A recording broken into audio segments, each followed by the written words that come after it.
Question from Tony. Tony asks, I have no issue with silence, Vin, but some around me feel the need to fill the void. People like this guy. How can I make sure when I pause for a reason, someone doesn't take the floor? Tony, let's talk about some of the reasons why people interrupt us first. Why people like this guy always interrupts people. One of the main reasons why people interrupt, and often people don't interrupt because they're trying to be mean. Often people interrupt because they think you're done. They genuinely think you're done. And that's why they jump in. And another reason why people interrupt others that people don't realize is because the person who's speaking has low levels of authority, visually and verbally. When I'm talking with small body language and a small voice, it's really easy for you to interrupt me. So for example, imagine I'm talking, right? I'm going to switch gears here. Hey Tony, just wondering if I could share with you a couple of ideas about my project I've got going forward. I could talk all over this person right now because this person has lower levels of perceived authority. Whereas you've got to understand that you can use your voice and your body language to exert authority. And is it easier to interrupt that person? What about this person? If this person was talking with you and this person was in the conversation with you, it is much harder interrupting this person because this person has more authority. And we can increase our perceived authority by using larger body language and more volume. So just first understand from a foundational point of view, that's one of the ways to stop people is by having that authority. And another way to have that authority is if you're speaking in a team environment, stand up to speak. Because if you're all sitting, it's really difficult for people to be able to gauge, well, are you done? Like, I have no context. Whereas if you stand, all of a sudden you're able to let others know that, hey, I'm still standing, so obviously I'm still talking. I'm still standing, so obviously I am still sharing my thoughts with you. So that way you're able to use the visual cues, you standing, to let others know, hey, I'm not done yet, I'm still going. And people get that. The last thing I'll say on this is, if you're in the presence of a serial interrupter, well then you better execute this one. And what this one is before you begin the conversation, you're already standing and you've got lots of authority. What you could also do is you can say, hey everyone, I've just got a quick idea I want to share with you, but I hope you all don't mind. And this is for my sake here. Do you mind if I just set a 5-minute timer? I promise I'm only going to take 5 minutes to share their ideas. After I share the ideas for 5 minutes, I'm going to ask you all for questions. Is that okay? And I would love your input as well. But do you mind giving me the floor for 5 minutes? This is to help me remind me not to take longer than 5 minutes. Are you all happy with this? Then I set a 5-minute timer. I leave the timer on the table so everyone can see.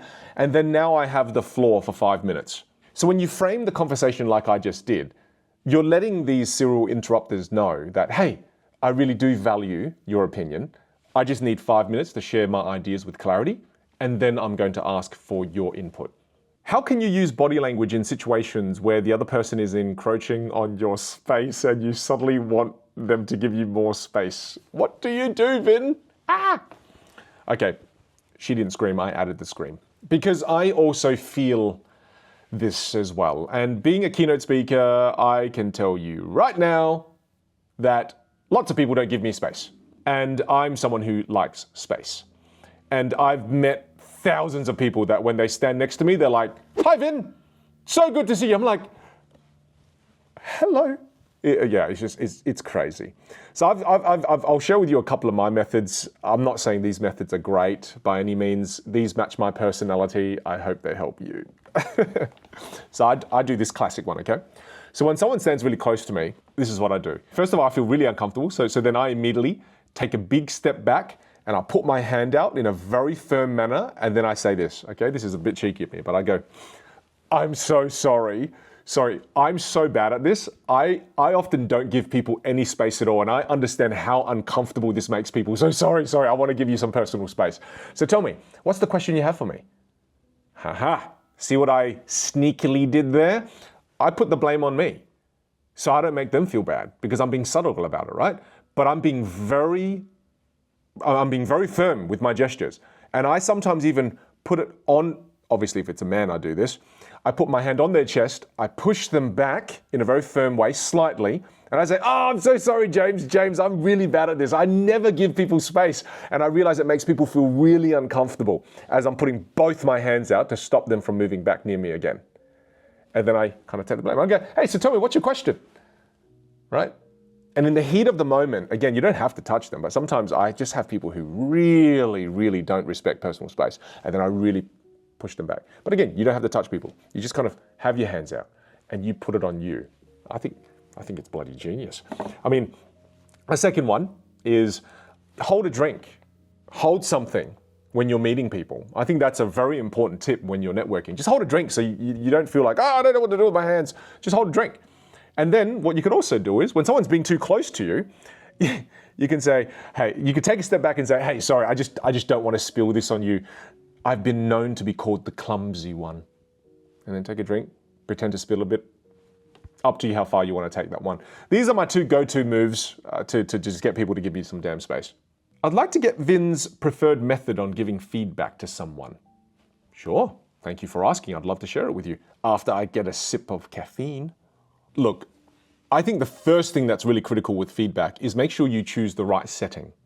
Often I think people give feedback which would otherwise be received well in the wrong setting, and then it causes people to get upset. For example, if my friend just jumped on stage, did a keynote presentation, jumped off and said, oh, Vin, what do you think? I'm not going to immediately say, look, I thought you didn't pause long enough at minute 4.5. I also thought the story you did could have been made more relevant to the audience by including these 3 points. And also, I want to let you know that you didn't switch archetypes. No, if I gave them feedback in that particular setting, they're going to be like, oh, okay. Well, thanks for sharing, Vin. I appreciate you. No, don't do that. That crushes souls, okay? So if they just walked off stage, I would use that situational awareness. I'll be like, hey, you did amazing. I thought it was just absolutely phenomenal. And if they go, no, Vin, I really want feedback. Hey, no worries. How about we schedule some time this weekend and I can go through some feedback with you. But hey, I just want you to know right now, you crushed it, right? I'll give them love right now and I would make sure the setting is right. Right when they're experiencing that euphoria, that high levels of anxiety all at the same time, self-consciousness, I'm just going to give them lots of love at that point. And then on the weekend, after 4 days, then I'll share with them feedback, right? Now, I do sometimes share feedback with my students in the moment, but that's because of the context. They knew they were going to get feedback right afterwards. So please be aware of the right setting. Generally, leave a bit of time and space between the moment something happened you want to give feedback for, and then when you actually give the feedback. Leave a bit of time and space. It helps people desensitize a little bit, and it helps people receive the feedback more elegantly, more gracefully. Second thing is, I always frame the feedback before I give the feedback. So I always love to infuse it with kindness, love, support, and growth mindset, right? So what I mean by this is, before I give somebody feedback, I tend to use this kind of dialogue. Feel free to borrow it. So I'd say something like this. I'll say, hey, I think it's really special when someone asks me to give feedback. And I just want you to know that anything that I'm about to say that's coming out of my mouth next, it comes from a place of love and me wanting to see you amplify the best parts of who you are, okay? So please don't allow any of the things that I say to hurt your feelings. It's said with the intention to empower you, to help you get better with your communication skills. Are you okay for me to share what I'm about to share? So I infuse it with lots of love and kindness. Step 3. Now, I immediately give them things they've done well. 100% praise the things they've done well. Because sometimes people don't even know what they did well, right? Because they genuinely just don't know, because they're new to this. So I'd let them know what they did well. Hey, I love the way you used your volume when you did this. It was so beautiful to see you use your hand gestures like this. You're crushing these things. So again, I praise, make them feel good. And then now I share the feedback. But when I share the feedback, I'm very specific. I'm very specific with the feedback that I give. And I don't use you statements here because sometimes it makes people defensive. And this is really important when you're giving specific feedback. Use more I statements. Hey, I noticed that, and I also noticed that, and I really believe that as we change this, it's going to help you achieve. So I use a lot of I statements here as well, and it really helps them not feel like I'm attacking them. Okay, especially because you framed everything. But be specific. Don't give vague feedback here. I think this vague feedback is like oh yeah, I think you could have done better. That doesn't help anybody. Be very specific. Like, for example, I could say, hey, you know what I noticed? I noticed that there's discomfort when you were shifting from friend to coach. And I really noticed that discomfort there. Let's work on that discomfort. Let's work on why. Let's practice coach a little more. You ready? Let's do it. The final thing that I love to do is I love to just end that feedback session on reminding them of how far they've come. Right? So we don't just end on the things they didn't do well. We end on the, hey, I just want to say as we kind of stop this, first of all, I'm so proud of you because seeing how far you've come just in the last 15 minutes was amazing to see. And the last thing I just wanted to say to you is, I find it so admirable that even someone at your level, you're still open to feedback and you still want to grow. And I think that's one of the most important qualities in a leader. So well done. And then it makes them leave and they just go, oh, I'm amazing. Look at me. There's kind of my formula. I hope it helps.